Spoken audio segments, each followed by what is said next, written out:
And so, yes, you'll be able to load the experience onto your Quest, and you'll be able to play with your pets.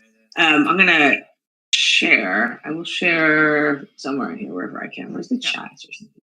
I will share somewhere in the AMA questions. I will share a YouTube channel that has links to a lot of these different videos.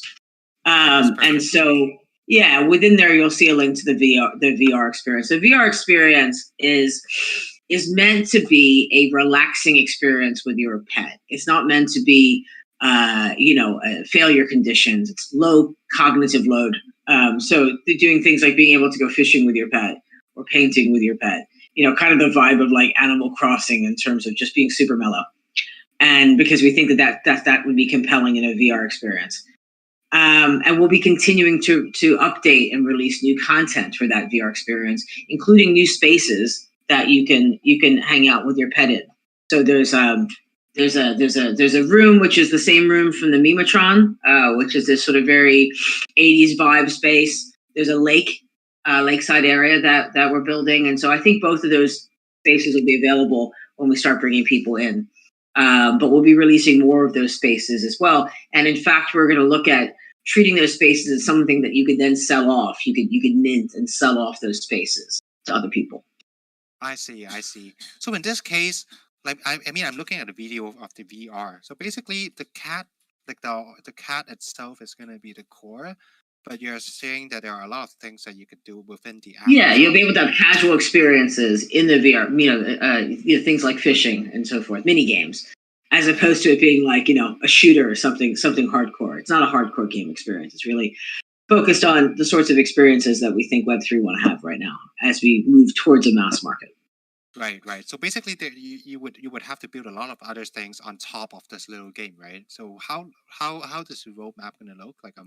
At first you're going to have this little room, and then on top you're going to keep adding different kind of experiences. Yeah. So we've already built the lakeside area as well that you'll be able to wander around with your pet as well. Yeah, it's not just the room. Okay. And then we'll be adding additional spaces, and sort of we could do holiday themed spaces. So it'll be an ongoing app that we update. And when we launch different types of pets, they'll also be able to come into all these experiences too. So as we get to the third, fourth, fifth type of pet, they're going to launch with loads of utility because all these apps will already exist that you'll be able to bring them into as well. Oh, wow, I like what I'm listening to. I mean, it doesn't really. It's not often for a project to have an instant utility upon mint. So I think correct. I don't know if there have been any. Yeah. So I think we're already setting a new standard there. We've been building for 2 years now, and I always said that we wouldn't launch until we could provide utility to our community. That is perfect. I mean, I like this kind of mentality, and I think moving along the road, we are talking about Twitch integration, right? Do you have that in the YouTube channel as well? Yes, that's Petaverse Live in that YouTube channel. Okay, Petaverse Live. Okay, I see the video. Let me see. Okay, so it's more like a VTuber kind of thing, right? Yes, that's exactly right. Okay, and does it interact with the viewers or? Yes, that's exactly the idea. The idea is that it'll be your unique pet on stage as a streamer. Your audience can interact with it and can trigger animations. You can thank people for subscribing, and so we're going to be starting with a couple streamers, and building from there. As all these things are things that we want to continue to improve and develop on in public with the community. As people get into this and see what people are enjoying and see what kind of functionality we can continue to add. Okay. So I see that you have this little like subscribe kind of thing. Like that's kind of how you trigger the interaction, right? You're saying that there are more than that. Like what do you have in mind, or what have you built already? So the Twitch integration is being built now, which is why we're not launching that at Mint. But we'll be revealing more of this as we go forward in terms of how you can interact with the pet. We could sort of see it a bit like little computer people. And we want to have it be able to sort of, mess with the streamer's screen a little bit and be a bit, be a bit wacky. Okay. A bit irreverent. Right. That makes sense. I mean, at least you have quite a lot of things that are going to happen upon Mint, and that is good enough. Yes. And I mean, with this speed, we should expect to see a lot of things after the Mint as well. So, I mean, after we kind of have a really high level of understanding on Petaverse, I think your background, Susan, is actually pretty impressive as well. Would you like to share more with our community? Sure. Yeah, so I've been in video games for 25 years now. My partner and co-founder Lee is my husband. We've been together 24 years, and we've worked together for pretty much the entirety of that. We spent quite a bit of time at Take-Two Interactive, the publisher Rockstar Games. Initially I was on the Rockstar side, and then I started as co-founder 2K Games and 2K Sports. So I was responsible for building our product portfolio with things like BioShock and Borderlands and acquiring the sports group from Sega. My partner was a producer on some of the Grand Theft Auto titles and designer on Bully. And after that, the two of us, started our own business, and we ended up in mobile gaming fairly early on in free to play. We did a game called Doctor Who Legacy, which was sort of in the style of Puzzle and Dragons, and about 3 million people played that over the years that we supported it. We got involved in augmented reality about 4 years ago with a major government grant in the UK to work with the creators of Wallace and Gromit on a series of bleeding edge AR storytelling experiments that won us a bunch of awards. And it's why we are so skilled in AR as a company. Most of those people now work for Tiny Rebel. And 2 years ago, we started on Petaverse. So, I've been around a very long time. I've seen lots of transitions, and it's why one of the reasons I'm so excited to be so early in Web3 gaming is I think that I bring a lot of historical knowledge, and I look very carefully at mobile gaming and what happened there, and how we can avoid some of the problems that happened, and sort of maybe poor standards that got set early on in mobile gaming. And so I hope that we can avoid some of those things now by being early and thought leading in Web3. Right, right. I mean, this part of the story is what I love the most after speaking with you before the AMA. And that's why I wanted to save this part for the last, because I mean, these personal experience and what happened along the road with your experience are going to be most interested by, I guess, particularly everyone. So let's save this bomb for the last. Like, if you want to know more about these kind of stories, be sure to stay till the end. And okay, so let's kind of jump into some more like surface questions for now, so that we get more people to understand more about the projects. Sure. Yeah. So basically, I mean, let's talk about the technology. This is something that is really new. Like I've been seeing some videos that are similar to what you have, but it takes it's I mean, all that I can say is similar. Like for the interaction stuff, like for the VR stuff, like they are not that detailed and not so quick. Like as in, let's say for the video that I posted in the announcement thing, the one that Sebastian kind of retweeted. Yes. You basically had everything ready. Like you only have to take your mobile phone out, and you don't even have to go around the whole room and scan things one by one before your pet can interact with them. Like how do you imagine this moving forward, and what is going to be the daily use case for us mentors? Yeah, I mean, look, AR is pretty magical, and we got our hands on LiDAR before it was really even out there, due to the R&D project that we worked on. And if you have an iPhone with LiDAR, which is the iPhone Pro model, it has 3 cameras on the back, is how you have that. It does a tremendous job of very quickly understanding the geometry of the space that you're in. And it's gotten better and better. And it means, like you saw in the video with Sebastian, that it can jump up onto a sofa, it can run around the corner. These are things that AR is capable of, but you're not seeing. I don't know of anything really more advanced out there, because, other than Pokemon Go, most games really haven't tried to mess with AR very much. Pokemon Go and a bunch of clones of Pokemon Go. And those weren't AR games. Those were map games. And most people turn off the AR. So I think that people are going to be really excited to see that their phone, if they have an iPhone Pro, can do that. You don't have to have an iPhone Pro to use to use these apps, but you will definitely have the best experience. Exactly. And we're very involved in general with AR. We're one of Qualcomm's first partners for Snapdragon Spaces, which they are part of the reason why VR took off. They created the chipset for the Oculus Quest. They're building a reference viewer model for AR glasses that companies will be able to white label, like Lenovo and Niantic and others, to create AR glasses. We're also involved with Meta for their Spark AR platform. We worked with Deutsche Telekom and Apple themselves in an incubator around LiDAR. So we have a lot of experience here. And the reason why we keep our hands in AR and why we showcase AR as one of the use cases is because we believe that AR glasses will be ubiquitous in the future, just like phones are now.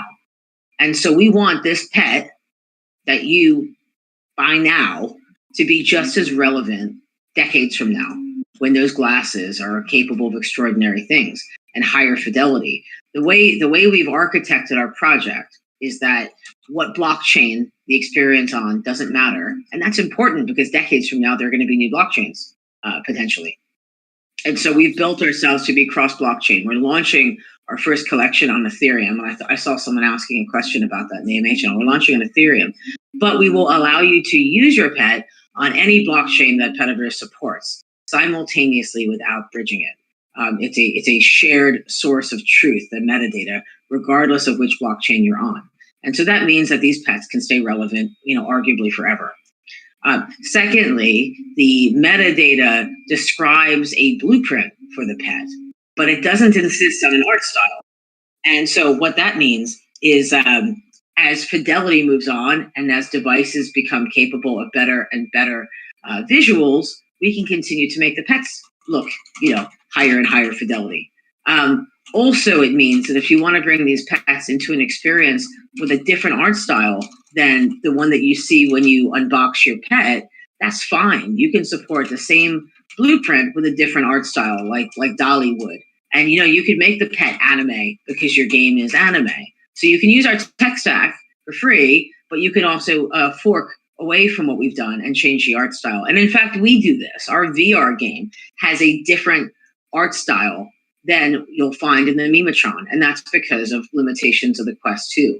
So these are the things that are making these pets immortal, as we like to call them, and constantly, able to adapt to new technology. Oh, that's very, very impressive, because Thank you. One of these believers as well. I personally own a Quest 2. Ever since I've been watching movies only on the Quest 2. It's just seriously. Yeah, it's really cool for that, isn't it? Yeah, and it shuts out the world. Like that's what is best about the Quest, is like when you just want to, chill out and get away from everybody and completely sensory deprivation. I think it is perfect for that. Exactly. And the whole experience about having it's almost like having your own cinema. But the one thing that you mentioned that triggers the most is that it would kind of evolves with the headset devices. This is one thing, because obviously, as you said, AR glasses right now, or VR headsets that we have right now, they are not perfect yet. They are still the resolutions are high, but they are not high enough yet. So I think this is one of the largest hurdles, right? And for AR glasses, they are just too bulky right now. So if your pet could actually evolve with these headsets or devices, then I think this would really change everything. I agree. Right. But these are my layman comments on Petaverse and what I anticipate to see. But at the same time, I think that the larger institutions are thinking the same as well. Since you have Fabric Ventures, they are arguably one of the largest VCs in the crypto space. Animoca, I think these two guys are in the top 10 for sure. How did you convince them to invest into Petaverse, and what did they think about it? We when we met Fabric, they actually convinced us to raise more money than we originally had planned to, and do a bigger round than we had set out to make, which was good because it was very oversubscribed. In the bull market, people who are interested in the company. Most of our investors are Web3 as opposed to games investors, and I think and I'm told that they were excited, first of all, by our pedigree. and the fact that these are a bunch of Web3 funds who didn't really know games and didn't want to be expected to know games, and so they were excited by the credibility that we brought, the track record that we brought, and that we were very early as a game company to be migrated to Web3. But more so than that, I think they were excited because we didn't have a shallow approach to Web3. This wasn't about putting hats on characters in a game. Instead, we had this audacious vision around interoperability. To us, Web3 is ownership, interoperability, and composability. And we were very early to say that, and we were a game company saying that, not even a crypto company.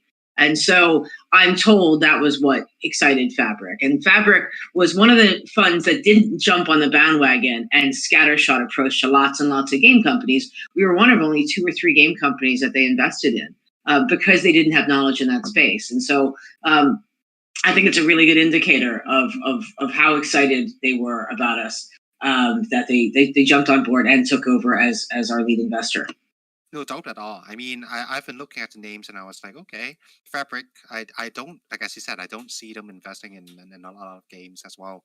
And at the same time, like, do you guys only have NFTs? Like, do you guys have tokens or whatsoever? You do not have a token, and in fact, I'm glad in retrospect that we haven't, because most of the people who launch tokens, they've tanked, and I don't think they'll ever recover from it. I had some very good advice as we were raising funding from a very good friend of mine who is Joe Egan. Now, Joe ran Polychain Capital, very, very highly regarded in Web3. He's on our advisory board. I'm sorry, on our advisory board, and he actually observes on our board. And he said to me a year and a half ago, whatever it was, he said to me, don't launch a token.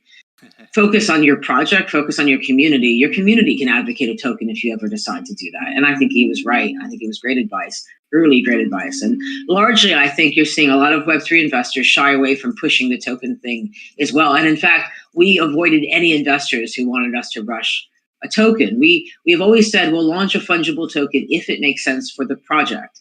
And we will probably launch a governance token because we do want to launch a DAO. But none of what our initial roadmap requires us to have a token. We can do that in ETH. We can do that in fiat. And so we're taking a very thoughtful approach to it. It's a very different world, especially for a game developer, to try to manage, the economics of a fungible token. Right. And I mean, this is one of the things that kind of impresses me, because obviously the venture capitals are looking more into the token side because they're not so familiar with the NFTs. And it's really rare for venture capitals to just come in and invest in NFTs itself because they're not familiar with it. And they has to be really, I mean, they are sold.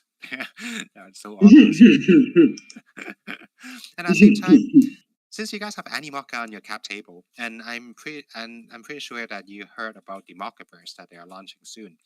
And I mean, we could see how much hype is that kind of like creating for the space. Like, what do you see Mockaverse benefiting Petaverse, or is it going to benefit at all? Like, what do you see? Yeah, I'm not sure. I know that they were doing some cool stuff in terms of collaborations with other Animoca projects.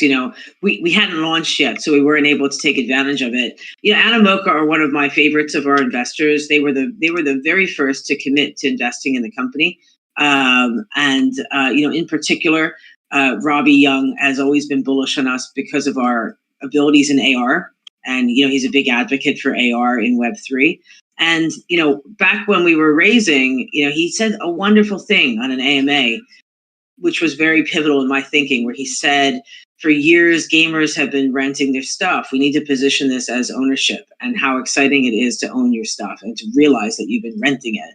And that really struck me. And he's right. And he and Yat, have done a tremendous job of advocating for digital ownership as being what we should be focusing on and talking about, not tokenomics, not play to earn. And so, I'm such a big fan of everything Animoca is doing. Right. And I mean, be sure when you have any alphas about integrations or collaborations between you guys and Mockaverse, just let us know. Yeah, for sure. Yeah. Yeah.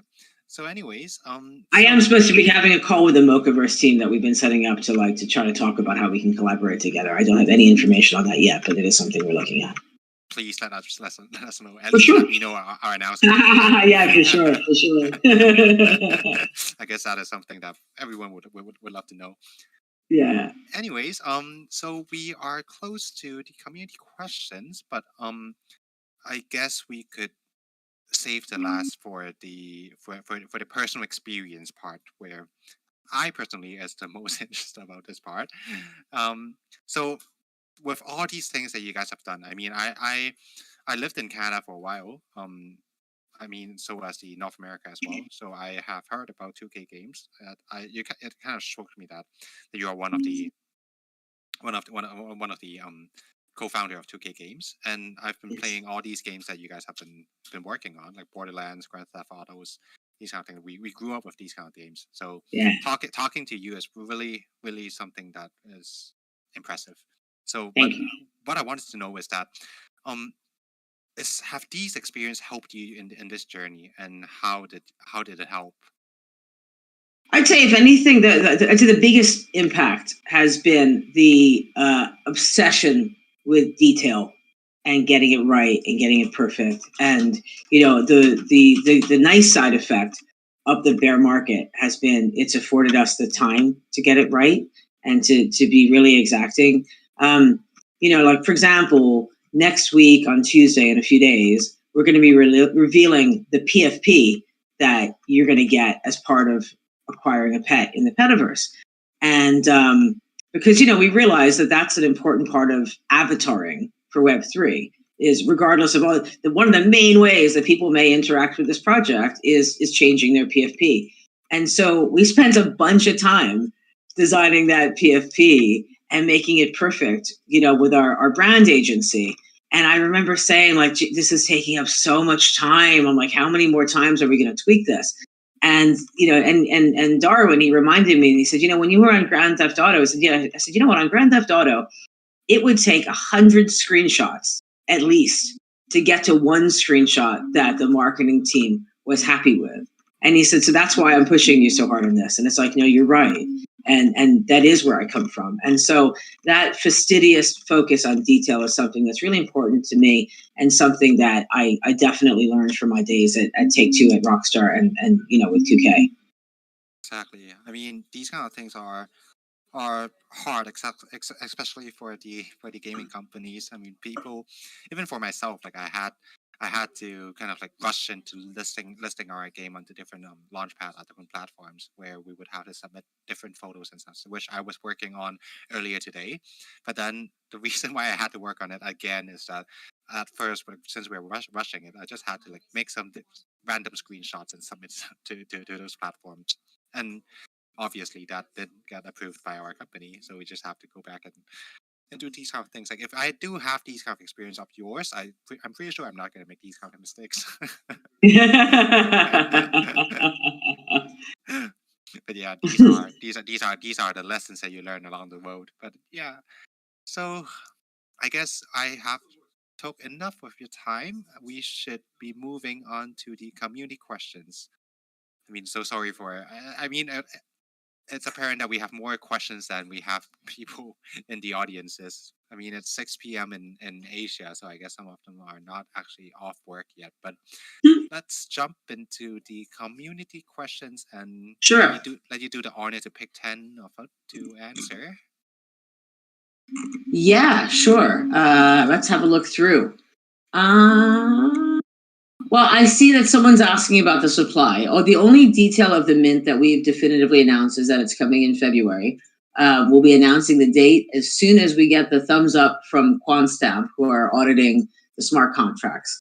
And so then we'll set the specific date. We want to make sure that we're buttoned down as far as the smart contracts go when we launch. And so I would say we're probably about a week off of revealing the exact date in February, and we'll be revealing the collection size and the pricing at that time as well.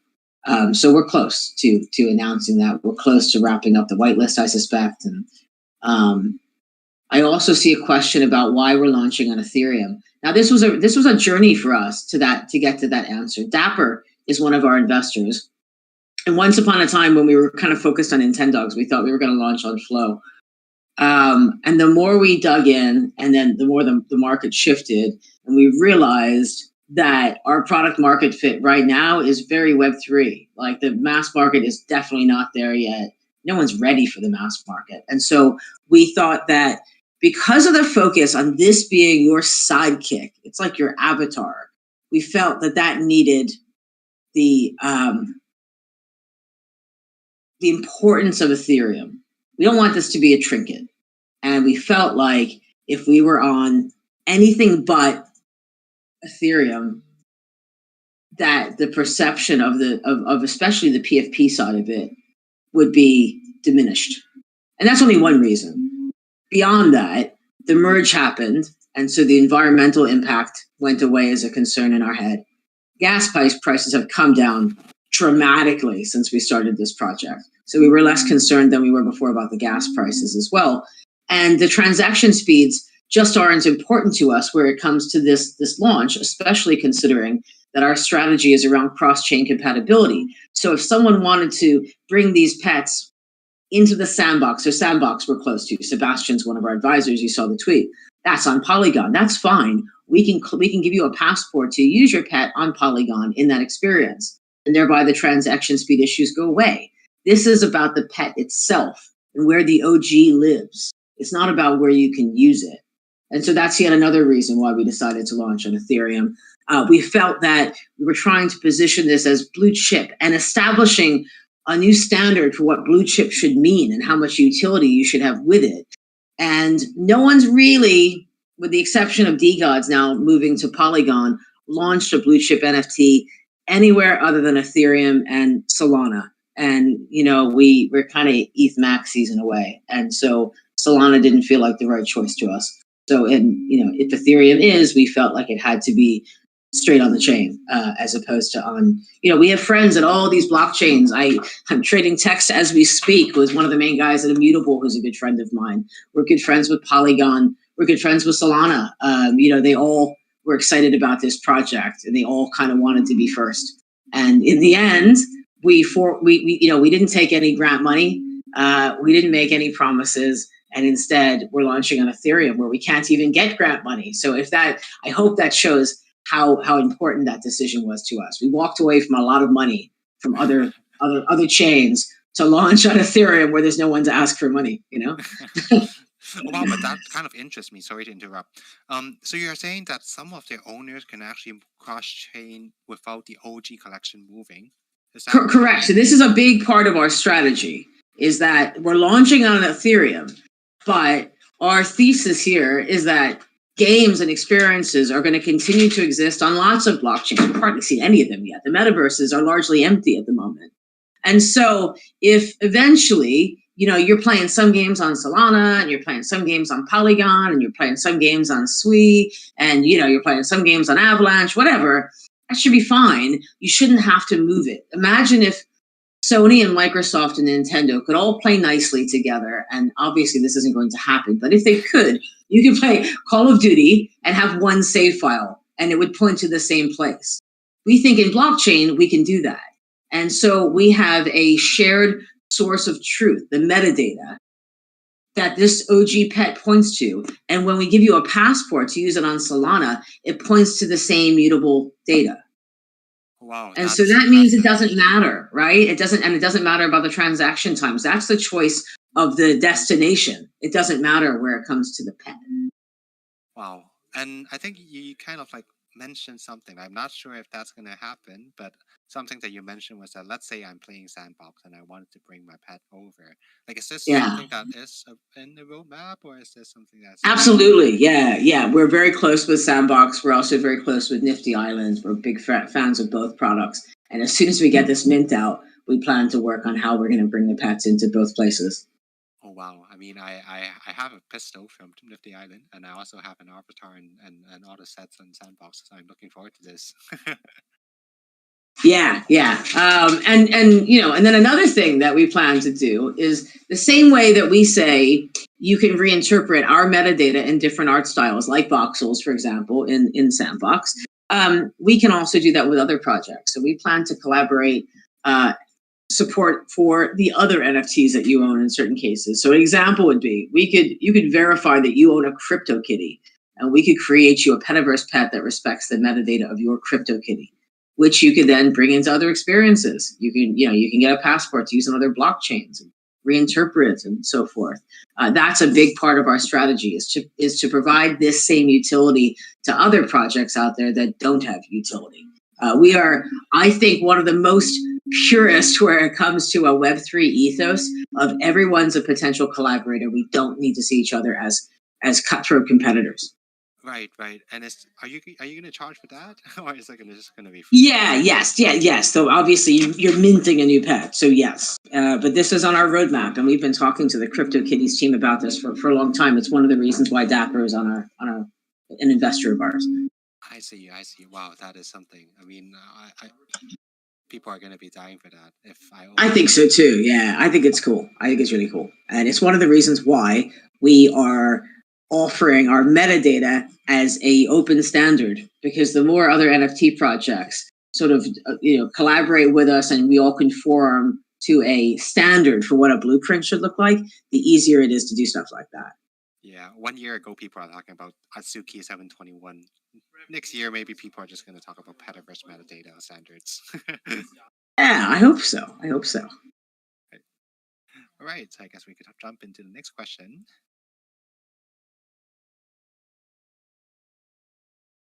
I'm going to mark an emoji on the questions that you've answered. So just let me. Oh, okay, that's helpful. Yeah.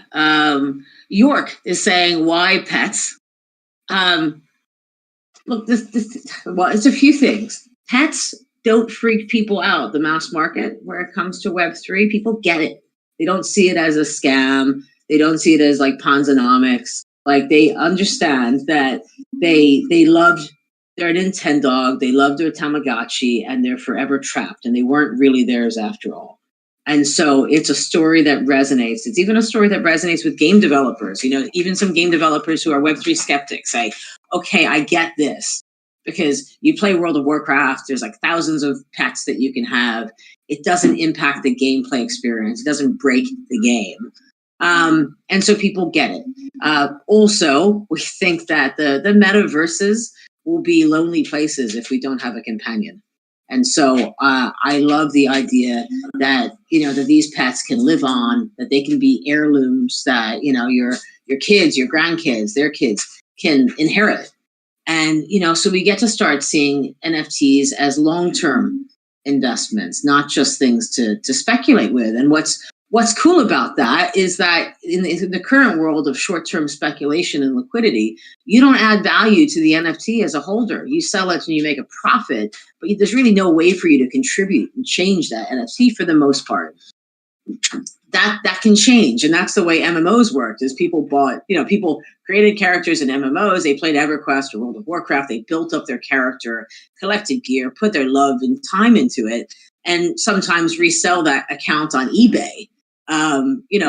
This becomes easier now, and also it means that if you do ever decide to sell your pet, you've contributed and changed that pet, and the value, one would think, could justifiably be a lot more significant because you've invested into it and changed it. I mean, I'm looking at the articles about pets in World of Warcraft. That is a lot of time invested, but at least this time you're going to shave something and you're going to sell it on eBay. I see Not A5 soon asking about AI, and that's a good question. So we're building. We don't need them in the Memetron. We're building AI systems that will be influenced by the unique DNA of your pet. So we haven't really talked about this. The metadata, this open standard I've talked about, defines characteristics of the pet. So it describes what they look like in human readable terms, like the breed, the body shape, the fur length, their eye spacing, and so forth. And so that's how we talk about reinterpreting that. But it can also define behavioral characteristics and personality characteristics based on their rarity. So the more rare a pet is, the more of these characteristics are called out for the pet. It also defines their morality in terms of D&D morality. So there are 9 specific morality types that the pet can have. And in fact, their facial expression on the PFP is determined by their morality. It also defines their elemental alignment, which of the celestial gods they're aligned with. And that's indicated on the card, and it's indicated in the metadata. The metadata can also describe things that they own. And eventually, as these AI systems come into place, this is how the pets will problem solve. And so a pet who is hungry but arrogant will probably refuse to respond to you. A humble pet could be willing to look for the food. An agile pet could get to food that you've put out of reach, whereas a clumsy pet might struggle to get to that. We want to actually save the memories of how it problem solves to the metadata, so that starts to influence their future problem solving. And the pet will remember that where you put the food. And so this is really important as well. So this is stuff that we're building, and stuff that we will also open up to the community, where we talk about our tech stack. So if you want to build a cat game, if you want to build Stray, you could use our full cat stack, our tech stack, and then you could grab assets from the Unity store, and you could build a new experience. Oh, that's really impressive. I mean, that's a lot of information. At the same time, I kind of like get, how is this going to be important for when it comes to pet, especially because I do have. I mean, there are 2 points that kind of hit me. Is that I do have a poodle that is 15 years old right now, and one thing was that it's just not going to follow us forever. And at the same time, there are a lot of attributes or attitude or personality in any of the dogs or any of the pets. I mean, having these kind of things thought about, not like, instead of just having them jumping around, playing with sofas and balls, like that is something that it just has to be considered. But it hasn't been considered at all before in the other projects so far. Yeah. I see a question about DGods bridging to ETH and ETH to Polygon, and I'm friendly with Kevin and Frank. They follow me, and we're friends. Our projects are friends to each other. I think they've done some cool stuff. I think it's really cool that they're moving to Polygon, specifically because I think that it's important that that developers have options, right? Like in some ways, I felt like we had no choice. If we did talk about launching on Polygon, it was kind of where our heads went after Flow, was we were going to launch on Polygon. We even made an announcement that we were going to support Polygon, which we still plan to do. And I love Polygon. I think that they're probably the most Web3 of all the blockchains out there in terms of their attitude, right? They get it. They don't really. They're not trying to have a walled garden. I'm fond of saying that there are a lot of companies out there that are Web3 till they're not. And they say that they're Web3, and then they still want their walled garden. They still want their install base. They still want you to stay there. And when I started to explain our passporting concept and cross-chain compatibility to the other blockchains, they were the ones who got it most, and didn't care about the fact that could mean, even though you minted on Polygon, you're going to move it over to Immutable, or you're going to move it over to Solana or whatever. They were fine with that, and they get it. So it actually kind of broke my heart a bit not to launch first on Polygon, because I'm such a fan of theirs. And I think the really cool thing about, obviously they got paid, it sounds like, but so I understand why they did it. But the really cool thing about it is DGods are going to kind of make it acceptable with you being on Polygon to try to launch on Polygon. Because I had investors questioning me, saying, show me another blue chip project that launched on Polygon. Like, are you guys really going to be the first one? As newcomers to the space. And so I think it's really cool that they're doing it specifically for that reason, because I don't think the chain should matter in the end. But if we're right about cross-chain compatibility, it shouldn't matter. It's like do you know where your data's saved in a game, whether it's on AWS or Google Cloud, or that's what it is in the end, right? So it shouldn't matter. And so I kind of hope that Kevin and Frank are gonna be making some progress there for the industry, to making it acceptable to be wherever you want your project to mint. Right, and along with your new metadata protocol, I mean, this is going to be more acceptable. Yeah. So we have 5 people right now. Do you want to pick a few more before? Sure. Yeah. Will later different Petaverse owners meet each other through AR to interact? Yeah. So our North Star in this project has always been AR glasses and the ubiquity of AR glasses. And I imagine if any of you have read his Dark Materials by Philip Pullman, where you kind of have your daemon, right, your soul pet. That's the future we imagine, is that my dog is playing with your cat and someone else's rabbit and someone else's dragon and someone else's dinosaur. Like what's the pet that you bond with? And then in the future we're all wandering around, with AR VR glasses on, and we've got a pet sidekick, and you can go running with that pet, and it knows how fast you run, so you could use it, use pace with it. And if you're in the city and trying to find something, it's your pet that leads you where you're trying to go instead of just Google Maps.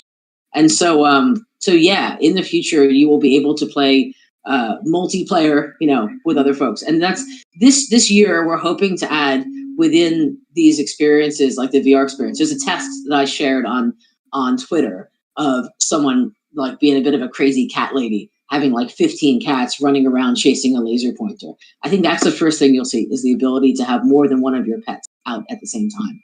But then the next step on that is being able to have my pet play with your pet.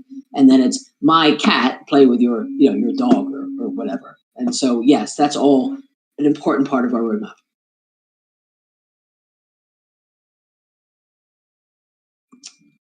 Was that question from Kuro? I think that was one of the 3 questions from Not A5 Soon. Oh, right. So, going back to baby's questions, can a pet feel hungry, thirsty, depressed in the game? Yes. So, one of the experiences that we're early on in development with is a Tamagotchi style experience. My partner, who's our chief creative, calls it the Caring app. And the idea is it's going to be something that you can access on multiple platforms, including the other apps, to fulfill their needs. And when you do fulfill these needs, you'll be able to unlock inventory items for your pet. And that's going to be the beginning of the inventorying system in the metadata. So that if Sandbox supports your pet and you have a ball of string, it'd be great if they also supported the ball of string as a voxel, piece of art. And so, in the future, as other games and experiences support these pets, they're going to have to decide if they also want to support all the things that you own. And we're imagining that maybe there'll be a system in the future where when we classify things as how compliant they are with the metadata. Like full compliance would mean they support everything about your pet. Zero compliance would be clearly it doesn't even matter to them what the metadata is. They're ignoring all of it. And so that users can know that there are certain experiences that maybe they should focus on because they're so respecting of the metadata. Sorry about that. That was the doorbell. Shall we wrap it up there? I know we only have a few minutes before I have to jump to my next meeting. I don't know if you wanted to wrap up with anything else. Right. I mean, basically, from what I hear, I've heard amazing things from you, like the whole thing about the apps itself, like what we're gonna expect along the road, and the metadata protocol. I mean, it sounds like everything are as important. Like nothing should be left out at all, and it almost sounds like, I'm not sure if I'm getting the wrong impression. It almost sounds like the companion app or the applications that we are going to get in the future are only a vehicle to kind of like to promote the whole metadata technology or protocol. Like it's not. They're sample use cases, and I think that they're awesome use cases, and we bring to bear lots of experience to create them. But the important thing to understand is if none of them for you are, if it's not the thing that you wanted to do with a pet, and you know how to use Unity, you'll be able to build the things that you want. Wow. Okay. Now I get it. Now I kind of get the whole full picture. It's an onion of a project. There's so many layers to this, and I have a lot of these moments on Twitter Spaces of people who've known me for a while who are like, I never quite got it, and now I get it. Like, you're blowing my mind because I didn't realize it was doing X, and exactly. And it's just so much to dig into. And so, we keep working on, let's get you interested at the highest level. And if that's not enough, we probably shouldn't go any deeper. But if you want to go deep, there's a hell of a lot going on here and a hell of a lot to get you thinking about where the future's going. Exactly, exactly. I mean, after talking to you, I was like, at first, I reached out to you because one of our team members asked me to, and then now I get it. Now I get what the full picture is. Not just about pet itself. Like pet itself is interesting. It's a very important pillar of the whole project, but the whole project is just much more than what we thought it is. And I'm glad that we had you over to talk about these kind of things Thank you for because having me. Yeah, I know everyone's time's valuable, and so I really appreciate all of you taking the time to listen to us today. thank you so much. Thank you so much. And how should we go ahead and collect those address from the AMA? So I will get you links. So send me a text after here, Right. and we'll sort that out. So basically, I will assign you links, and you'll hand those over to the people who you decide to based on Alphabot or whatever you're doing. And what they need to do is they're single claim links. Right. They're going to straight away go and connect their Ethereum wallet, their MetaMask wallet, and they'll Okay. go through sort of a 3-step process with our email system to set up their player accounts and be ready for the mint. Oh wow. Okay. Even this part is going to be slightly different. It's not just Google Sheets. Yes. Yeah. It's really cool. In fact, we've done some beta testing with some of our community this week where we walk them through what's going to happen at the unboxing and everything. And people are really excited. Like they're like, they've never seen anything like this before in terms of the, the formality and there's a whole unboxing video that at the unboxing you're going to get, that's super cool. And, I don't think anyone will have seen that before in terms of just the attention to detail of the unboxing that we're doing. Right. Wow, you got me excited. Yeah. So text me after here and we'll get that sorted. I'll get them over to you today so that we don't lose any time on that. For sure. And thank you so much for coming over. Thank you. Good luck on your mint. Thank you very much. Take care, everyone. Have a great evening. And thank you, everyone, for tuning in.